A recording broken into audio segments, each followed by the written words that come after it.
10 አስፈሪ ህልሞችና በሳይንስ የተደገፈ ትርጉማቸው። በቀዝቃዛ ላብ የሚያጠምቅ፣ የልብ ምት የሚያፈጥን፣ ለመርሳት የሚከብድ ትክክል የሚመስል አስፈሪ ህልም ገጥሞ አያውቅም? ከእንቅልፍ ስትነቃ ግራ የሚያጋባ፣ የሚያስጨንቅ፣ ነርቨስ የሚያደርግ። ህልም ማለት ዝም ብሎ በአጋጣሚ የሚመጣ ምስል ወይም የማታ ፊልም አይደለም። ከዛም በላይ ትርጉም አላቸው። ህልሞች የድብቁ አእምሮ ነጸብራቅ ናቸው። በቀን በብርሃን በዕለት ተዕለት ህይወታችን የጨቆናቸው ነገሮች የሚገለጡበት። በዚህ ቪዲዮ 10 የተለመዱ ነገር ግን አስፈሪ ነፍስን የሚያስጨንቁ ህልሞችን እና ከሳይንስ አንጻር ያላቸውን መልእክት እንፈትሻለን። ምክንያቱም ህልምን መገንዘብ ማለት ራስን በተሻለ ለመገንዘብ ይረዳል። አንደኛው አስፈሪ ህልም መውደቅ፣ ያለማቋረጥ ወደ ጨለማ ውስጥ መውደቅ፣ ከህንፃ ወይም ከገደል መውደቅ። ይህ በጣም የተለመደውና አስፈሪው ህልም ነው። ግን ምን ማለት ነው?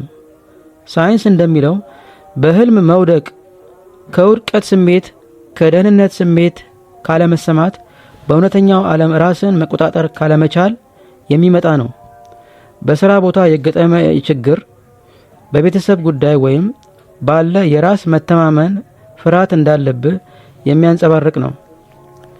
አእምሮ በህልም በኩል እያስተላለፈልህ ያለው መልእክት ወይም ጥሪ በቶሎ እንድትነቃ ነው።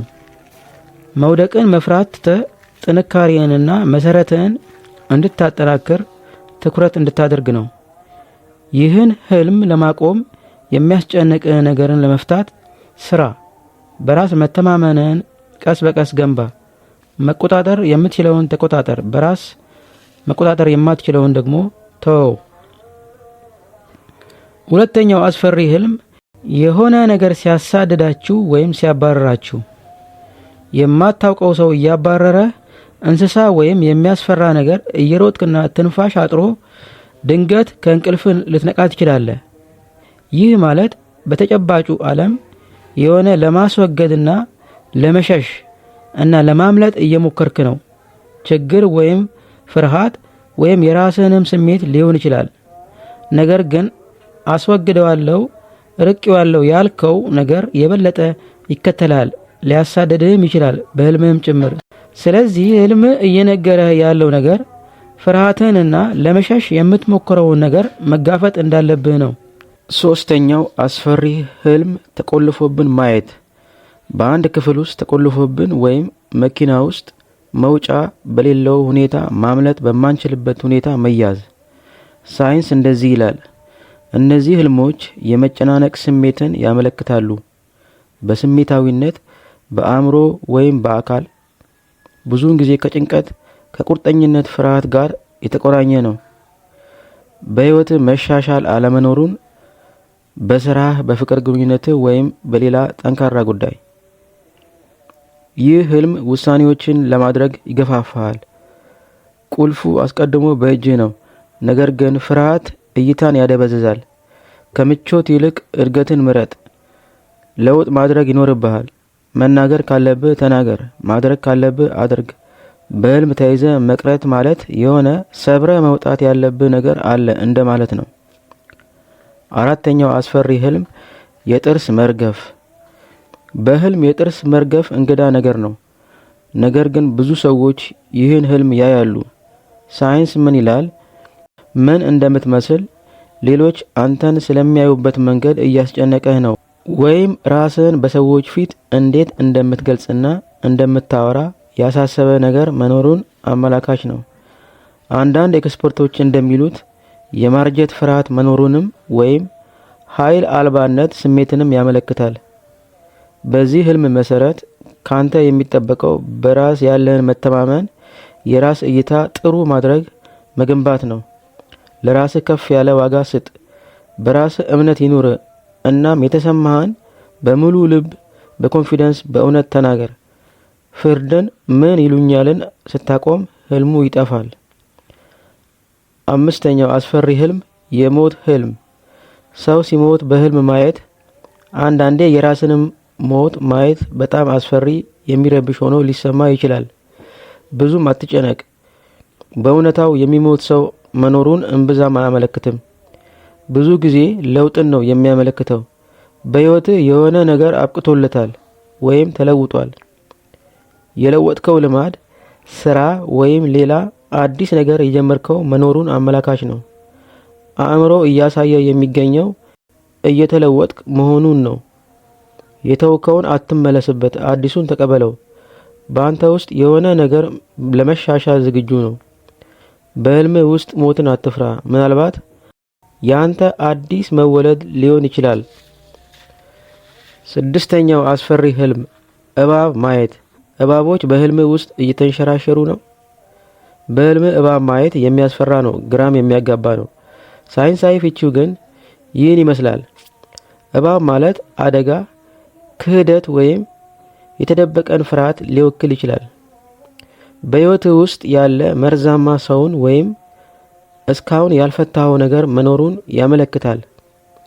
እድገትህ የሚወሰነው የምታፈናውን ነገር በመጋፈጥ ላይ ነው። እውቅና ለመስጠት እምቢ ያልከው ምንድን ነው? አእምሮ ጥንቃቄ እንድታደርግ እያስጠነቀቀህ ነው። ረጋ ብለህ አስብ። በዙሪያ ላንተ ታማኝ ያልሆነ የሆነ ሰው አለ ወይስ የሆነ መጋፈጥ የሚገባ ነገር አለ? 7ኛው አስፈሪ ህልም፣ መስጠም። ውሃ ውስጥ አሊያም ጎርፍ ውስጥ፣ ሞገድ ወይም በግርግር ውስጥ ሰጥሞ በህልም ራስን ማየት አስፈሪ ሊሆን ይችላል። በተጨባጭ ህይወታችን ምን ሊያሳየን ይችላል ካልን በጣም የተዳከመና የተጎዳ ስሜትን ያመለክታል። ወይም በጣም ተጨንካል ወይ በጣም ስሜታዊ ሆነሃል። በትልቅ ጫና ውስጥም መሆንን ያመለክታል። ስሜታዊ መጨናነቅን ያሳያል። በውጥረት፣ በግንኙነት፣ በኃላፊነቶች የመታፈን ስሜት ይሰማሃል። ምን ማድረግ አለብህ? ህልም መዳከምህን እየጠቆመ ከሆነ እረፍት መውሰድ ይኖርብሃል። ጭንቀትን ለሰዎች አካፍል።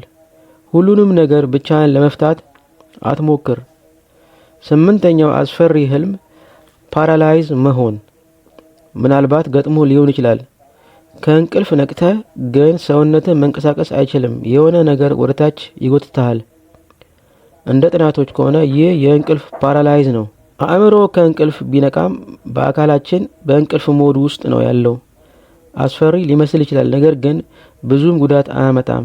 ይህ አይነት ህልም ለኛ ማስተላለፍ የሚፈልገው መልእክት የሚያግዝ ሰው እንደሌለ እየተሰማ ነው፣ ወይም ምንም መሻሻል ሳታሳይ ባለበት ቆማል። ትንንሽ ለውጦችን ማድረግ ጀምር።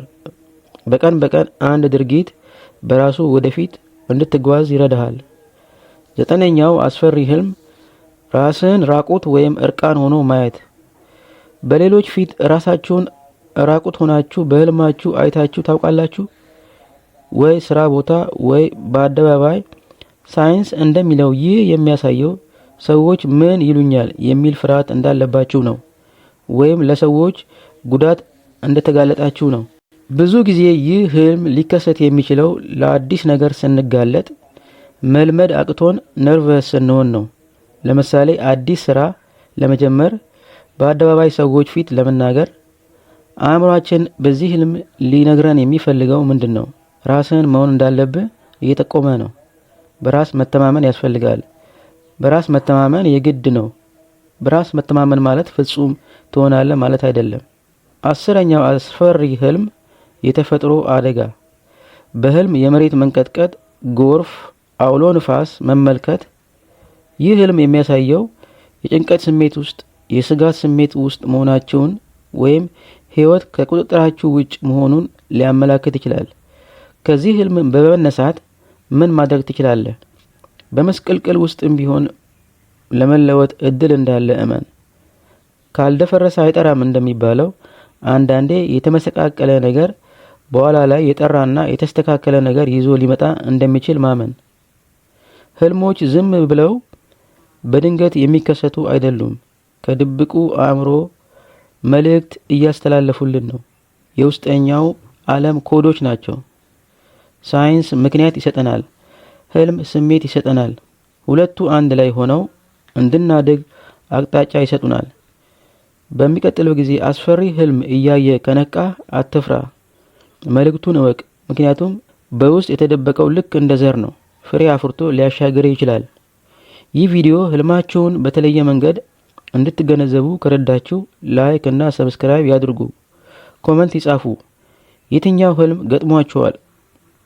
እናም አስታውሱ፣ አእምሮአችሁ ሁሌ ይናገራል፣ በእንቅልፍ ጊዜም ቢሆን።